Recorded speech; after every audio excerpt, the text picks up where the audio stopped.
I wasn't going to get emotional.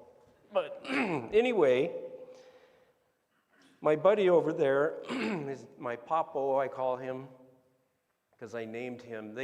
He wasn't born the first time my parents came, but he was the second time he was a kid. But they don't forget anybody that comes to visit, because there aren't many of them. And my parents came twice, and Cindy's parents, and family and friends, that kind of thing. They don't forget anybody. But I had to read you what he wrote back about my mom. And he goes, can you look at it, make sure my English is okay? I corrected one thing.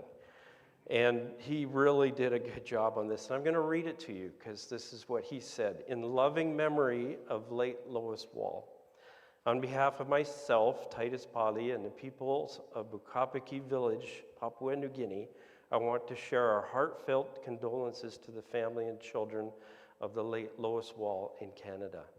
Lois visited our humble village on 2 special occasions, and her love for Bukapiki never faded. Even until her final breath, she held strong memories of our people and place in her heart. Her kindness, humility, and genuine spirit touched many lives here. We stand with her children, especially Dave Wall, during this time of loss. Know that she will always be remembered here in Bukapiki, PNG, not just as a visitor, but as a grandmother, sister, and friend to our community. Rest peacefully, Lois Wall. Your membership lives on in Bukapiki. And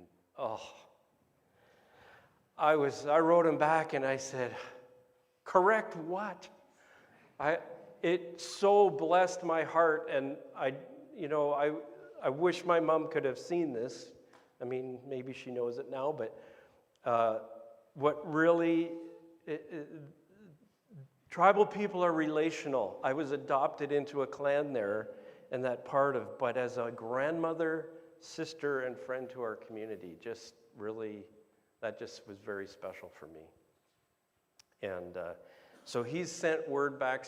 He was out in town, and some other guys had come out just for a weekend, and he sent word back that my mom had passed to the village. So I know they're praying for us and thinking of us as well. So, but again, thank you very much for your support over the last few weeks, and it was just a beautiful time, beautiful time. So, all right, now we need to get to work, right? Let's get back to our foundation series today, and there's no way I'm going to stuff it all in. So if you've got your outline there, get ready to write if you want to take notes and stuff. This portion of our foundation series is about Joseph the Placeman. Now, when my granddaughter and I were out fishing last night, she goes, "What are you speaking on tomorrow, Bubby?" And I was like, I love it, 10 years old. She's asking me what I'm speaking on. I said, well, I'm going to talk about Joseph. Oh, and I said, you know some of the details of that story, and she just starts coughing them out. I'm sure you guys could too. It was wonderful, sitting in the boat. We even hooked up on some walleyes. And this is at 9 o'clock last night. And so I was thrilled to hear it. And I'm assuming, and I think it's a safe assumption about a lot of stories in the Old Testament, you know a lot of the details about Joseph. But have you thought of him as a strategic placement in the story of the Redeemer? Because that's exactly what God did there. Biblical sovereignty of God, and you see a lot of biblical responsibility of man in this story as we go through it. Okay? So if you're visiting, I invite you to go back online, and you can go right back to the start of this series. I think we're number 15th Sunday on laying some foundations, and we're calling it our foundation check. We are in this area right here of the Redeemer, which is a lot of the Old Testament. So much points forward from Genesis 3 about the Redeemer and everything, because that's God's promise. And if you haven't come to Sunday school yet, the first couple words out of Kelly's mouth this morning were tactical. We're going to talk about tact today. Isn't that crazy? We don't even talk during the week. Well, sometimes we text. But we're redeemed.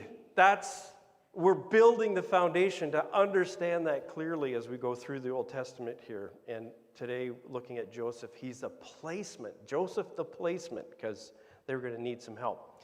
Quick review from several weeks ago. We talked about Abraham and Isaac. So I'm going to put up a statement or a question, and then Abraham's response. Okay? God said to him, leave and go. No more details. I'm going to show you where to go. Okay? Abraham's response, he believed, and that faith, the action was, he left. Okay? Always has an action with it. God makes promises to him. Okay? Abraham believes without any evidence, he believes God's promises. That needs to impact us. Okay, then sacrifice your son. Whoa, like, okay. He believes without argument. His son that was a miracle baby. We talk about miracle babies, and it's wonderful, but at 75 years of age, that's a pretty big miracle baby right there. I'm glad they survived it to enjoy the miracle baby. Woo, okay. Isaac asks the $1 million question. We got the wood, we got the fire, where's the sacrifice? Abraham believes God will provide. Okay? The angel says stop as he's ready to sacrifice his son. He listens and he stops. Isn't it beautiful? What a testimony to us Abraham is. And God provides the perfect substitute, the perfect one, caught by its horns so it didn't damage its body in the thorns of the desert there. He believes and sacrifices the ram in his son's place. Beautiful. Beautiful for us to look at and burn those things on our hearts.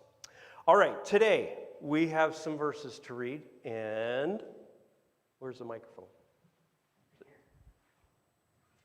Nope, it's down there. But yep.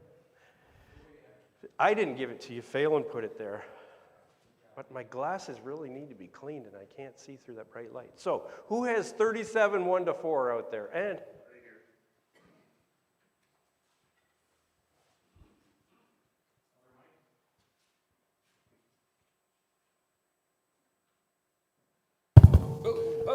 There's plenty loud now. All right, Genesis 37, 1-4. Oh, sorry, I'll get away from the speaker here. Jacob lived in the land of his father's sojournings in the land of Canaan. These are the generations of Jacob. Joseph, being 17 years old, was pasturing the flock with his brothers. He was a boy with the sons of Bilhah and of Zilpah, his father's wives.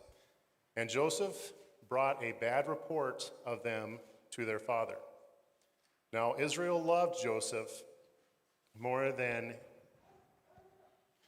any other of his sons, because he was the son of his old age. And he made him a robe of many colors. But when his brothers saw that their father loved him more than all his brothers, they hated him and could not speak peacefully to him. thank you. 37, 5-8. Paul's got it. Thank you, Paul.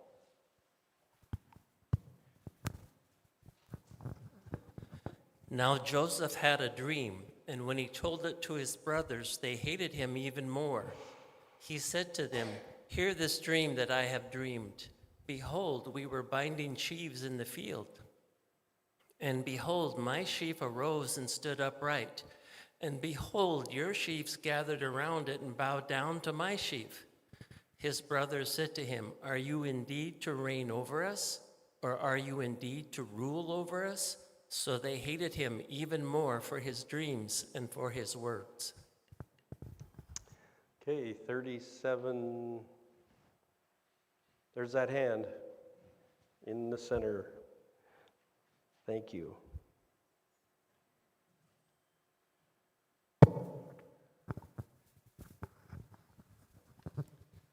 Then he dreamed another dream and told it to his brothers and said, "Behold, I have dreamed another dream.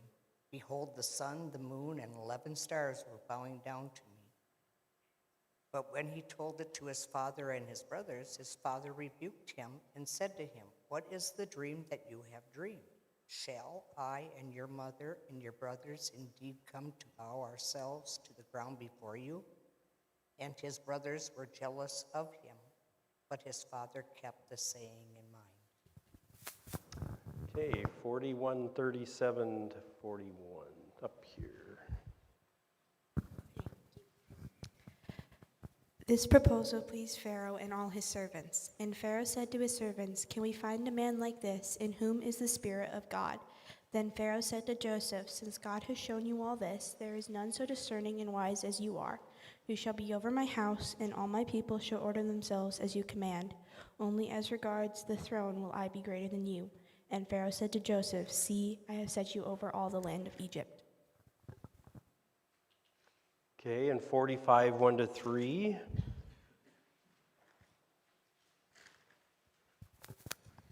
Then Joseph could not control himself before all those who stood by him. He cried, "Make everyone go out from me." So no one stayed with him when Joseph made himself known to his brothers. And he wept aloud so that the Egyptians heard it, and the household of Pharaoh heard it. And Joseph said to his brothers, "I am Joseph. Is my father still alive?" But his brothers could not answer him, for they were dismayed at his presence. And lastly, 45, 4 through 8.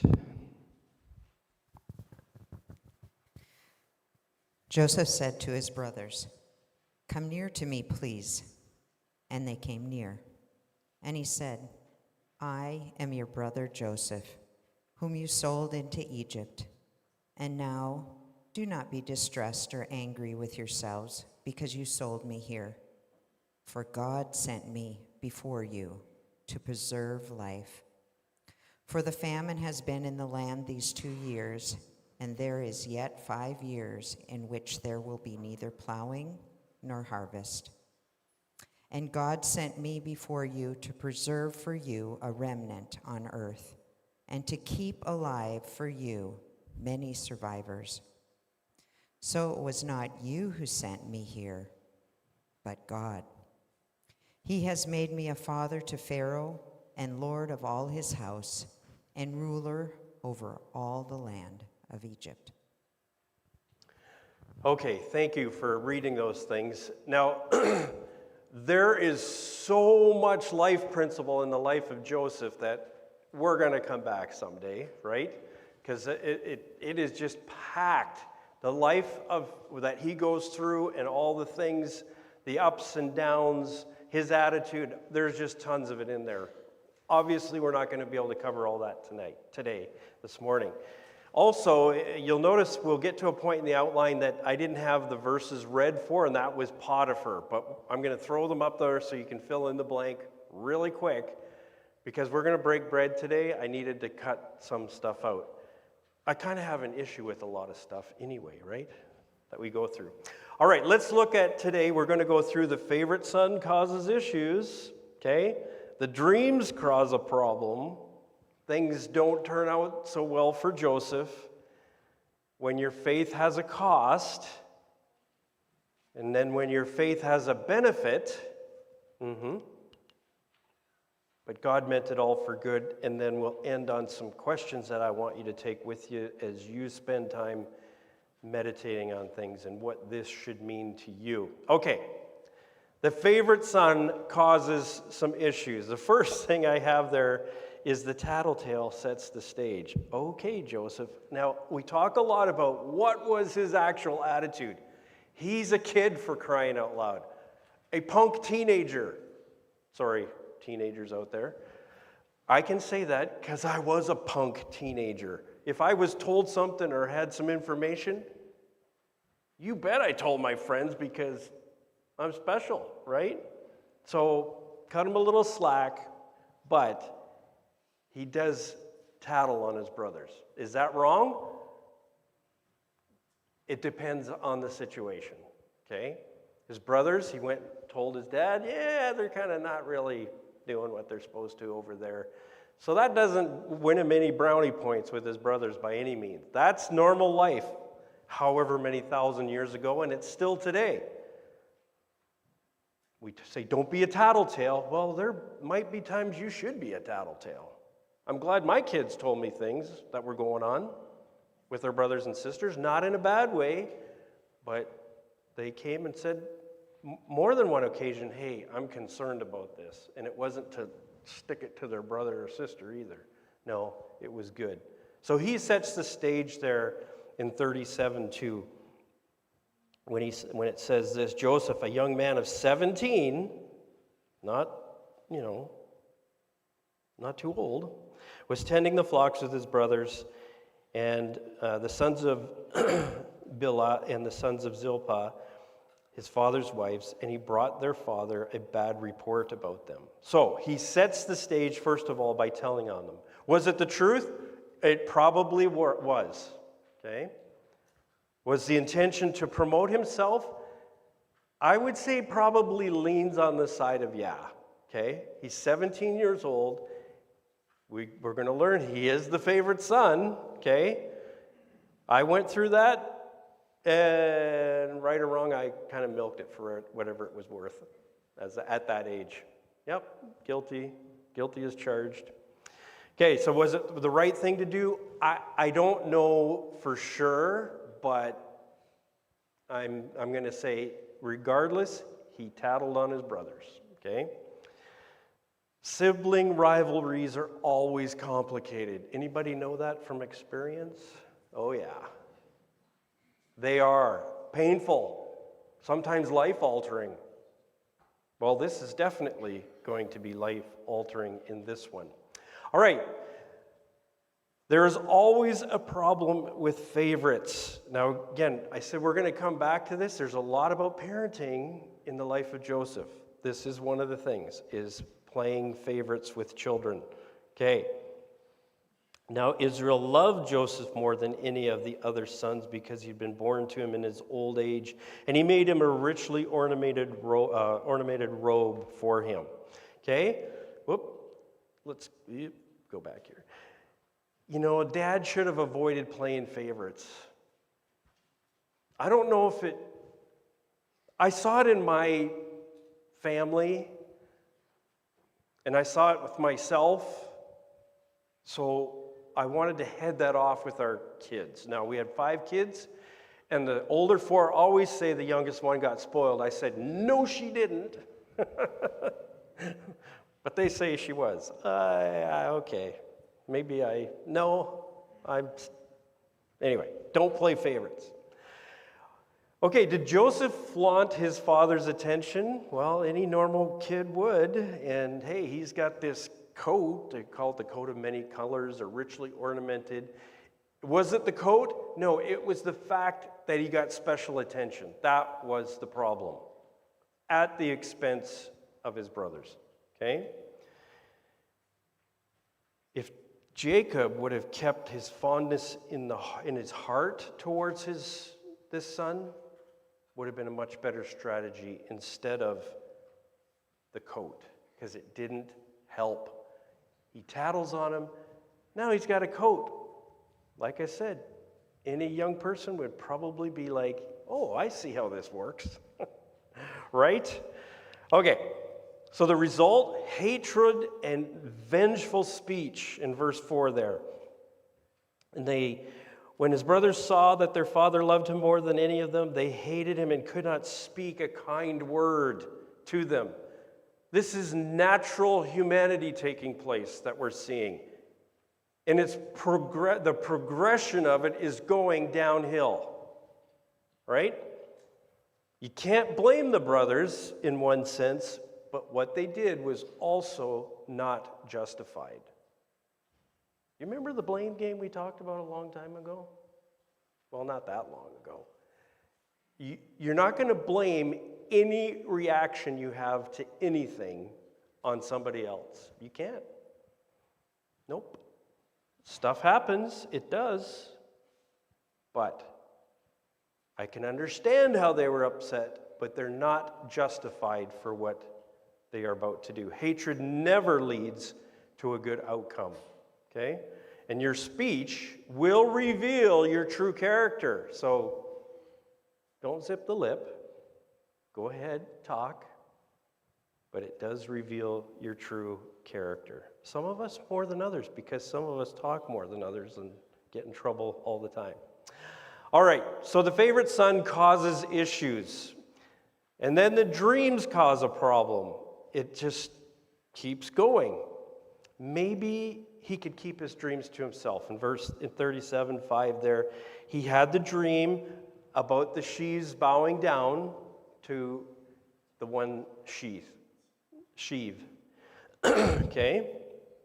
So some discernment on Joseph's part probably would have been good.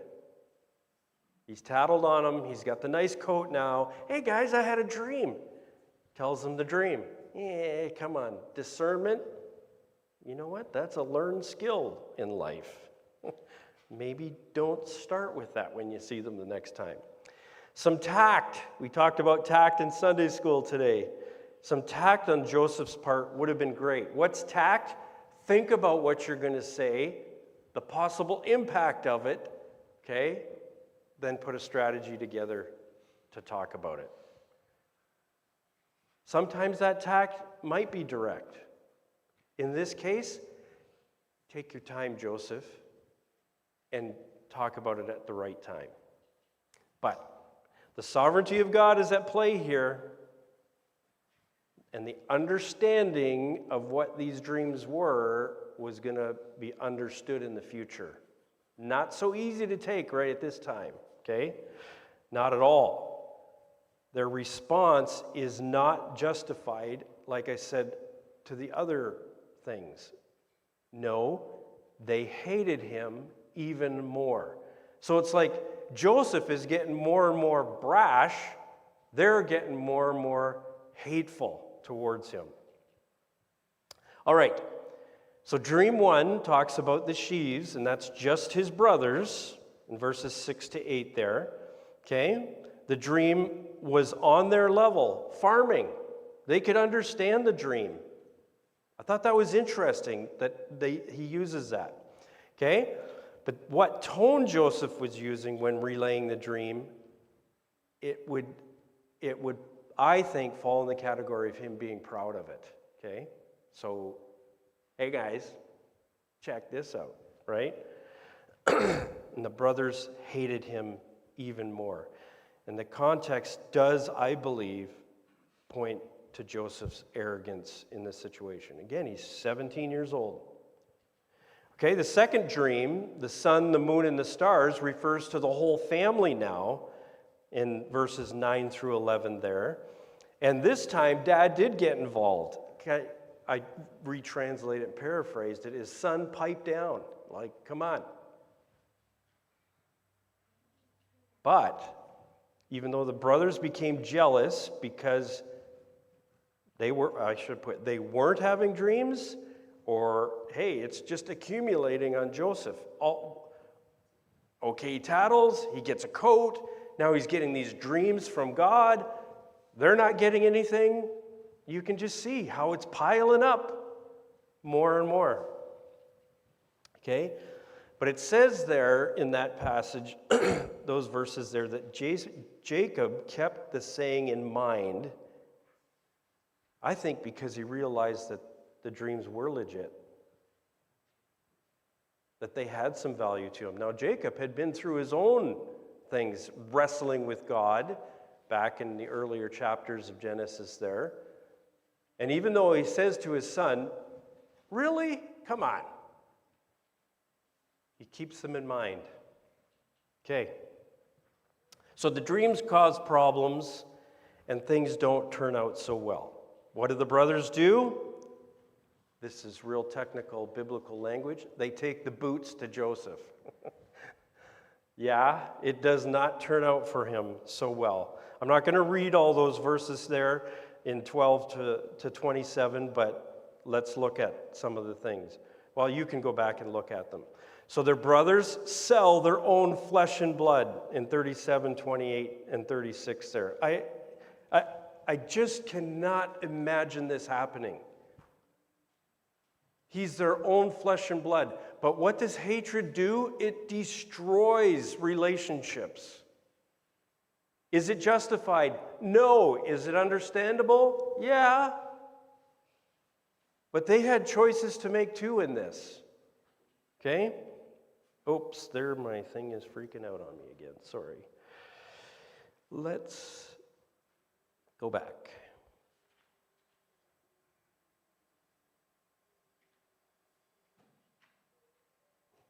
Okay, sorry about that.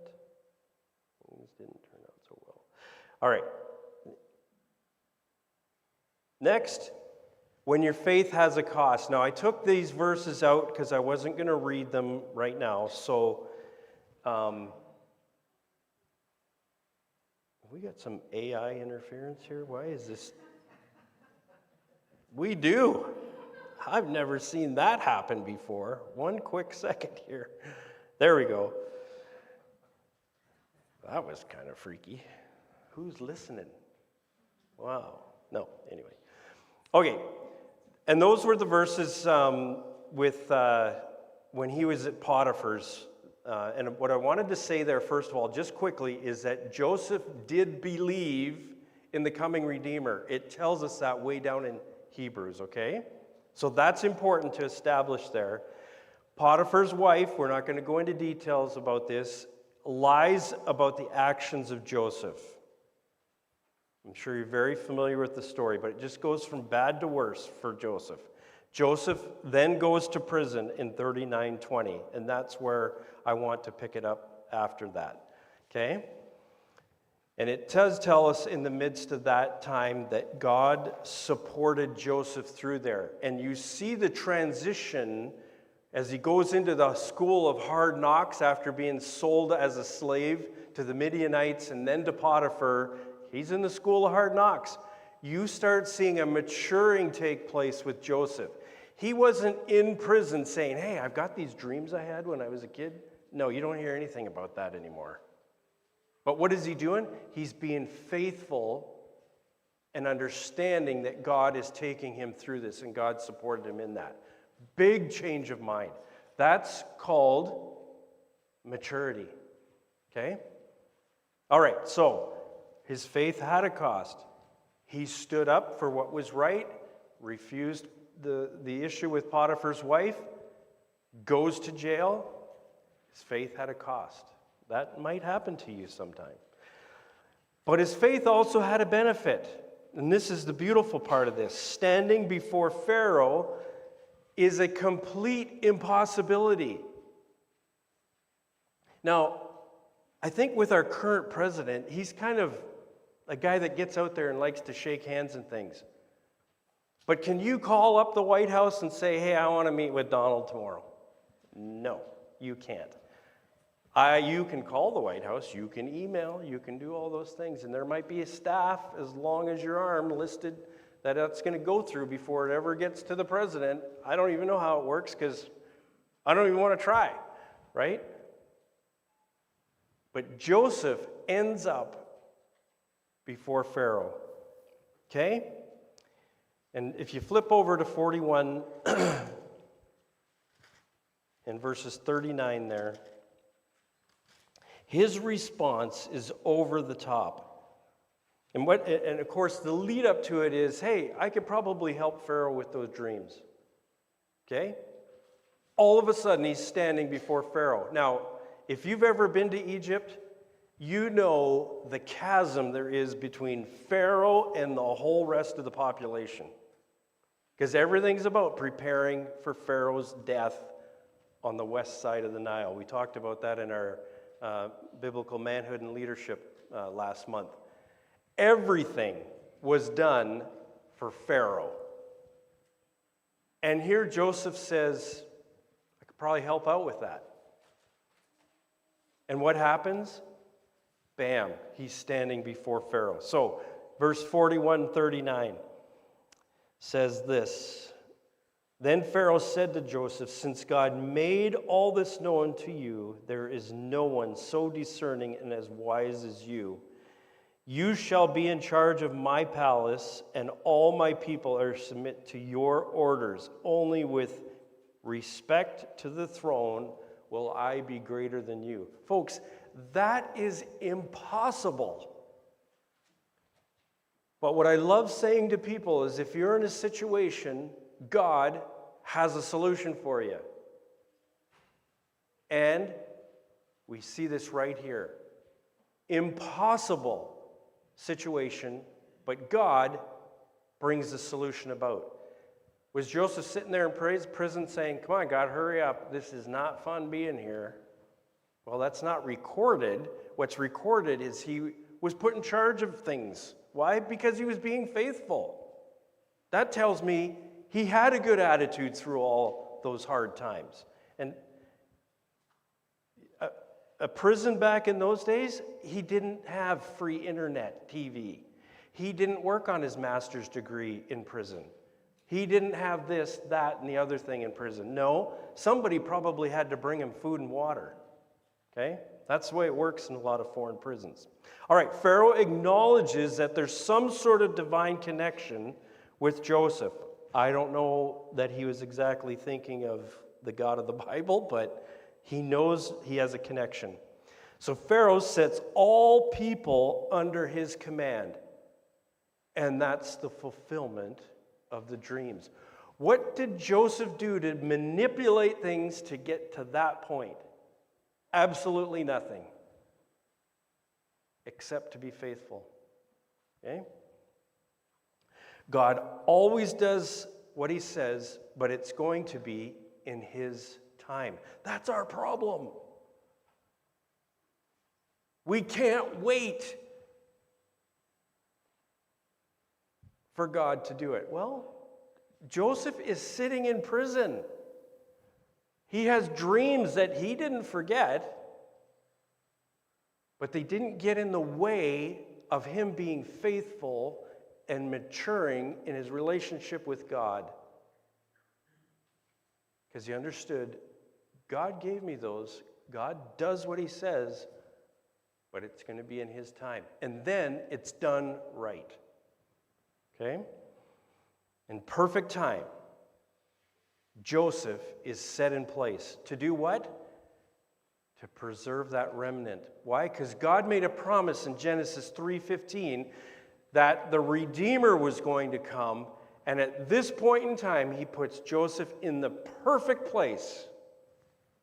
The perfect place to see that carry on. Okay? And then Joseph's attitude in it, of course, what a 360, well, 180. 180 from before, where he is, the young guy with the dreams, tattling, that type of thing. But Joseph states the truth. He states the truth, like he didn't push anything under the carpet in front of his brothers, but now his tact, I think his tact has changed. That's what you'd say. So 45:5 says, "And now do not be distressed or do not be angry with yourselves for selling me here, because it was to save lives that God sent me ahead of you." That is unbelievable, the switch in his mentality. Yes, they sold him as a slave. That's the truth. But the tactfulness he now has, instead of saying, hey guys, I got a dream, you know what, and you're all going to bow down to me? No, now it's, guys, yes, you did sell me as a slave. That is the truth. But don't be angry with yourselves. God put me here for a reason. Wow. That is maturity. What problem are you facing in your life right now that you could stop and actually say that to God? God, I'm okay because I trust you. Okay? So Joseph turned the conversation to God's working, preservation of Abraham's line. That's what it was really about. And bitterness was not found on his lips. Actually, he heaped stuff on top of them afterwards. Okay? So Joseph gives credit to God and no condemnation to his brothers in verse 8. There he says, "So then, it was not you who sent me here, but God." He made me father to Pharaoh, lord of his entire household, and ruler of all Egypt. Unbelievable. Completely impossible. If he had had the mentality when he first had the dreams that someday I'm going to rule Egypt, I'll be under Pharaoh right there. Are you kidding me? Like, what did you eat for breakfast? I mean, come on. That's absurd. Well, he had a little bit of it just because you can see from the context, but this is an impossible resolution to Joseph's life. Completely impossible. But he had some refining of character over the years that brought him to the place to be able to see that. He didn't see the end picture as a slave or prisoner. In those terrible circumstances, what is he seeing? Folks, you can't imagine how bad prison was then. You can't imagine it. You could go on YouTube and try and YouTube third world prisons. Might give you a little picture of it, okay? Not good. But somehow he had matured over that time to be content in the midst of those circumstances. And he chose to believe God and persevere in it. Okay, so all those things, what do I want you to take away from this story? What does it mean to you? I have some questions. Number one, and these, I don't want intellectual yes or no answers, okay? You take these home, as I always ask you, and you think on them during the week as you look at the story of Joseph. Am I content with where God has me? Ouch! Of course, I always trust God. Are you kidding me? We'll be driving down the road and my faithful wife will say, "You all right with that?" Do I believe God has done everything right in the past? No intellectual answer, no yes or no. I want you to think about this in your heart of hearts. Look back. Has he done everything right? Okay? Do I believe God will do everything right in the future? Of course. No intellectual answers, please. I want you to think deeply on these things. Will God do everything right in the future? And am I willing to believe that God always has a solution for me? Not has, not will, although those are true, but has a solution for me today. And I'm willing to wait for it. God had a solution to preserve the line of the Redeemer through this story. It's beautiful. We could spend weeks just on this. But a kid that was thrown in a hole and sold as a slave and accused of adultery, and it just went on and on. Grew in that process to understand God does what he says. But it's going to be in his time. And it's going to be part of his plan. Because he has the plan. And he's preserving the line of the Redeemer here. All right, let's pray. Lord, it's so easy to read through these stories and just have an intellectual response to them, but I pray that you'll teach our hearts to have a believing response. These questions are really about belief and trust. And you grew that in Joseph. We see it beautifully played out. He had the power to execute all of his brothers, and Pharaoh wouldn't even have batted an eyelash about it. Because he could have had his vengeance. He could have paid them back.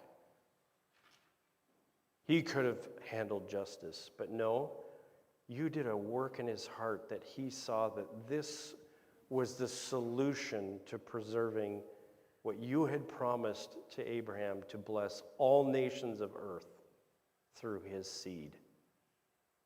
Wow, that's powerful. So, as we go into breaking bread now, we want to take time to remember the outcome of that. In Jesus' name, amen.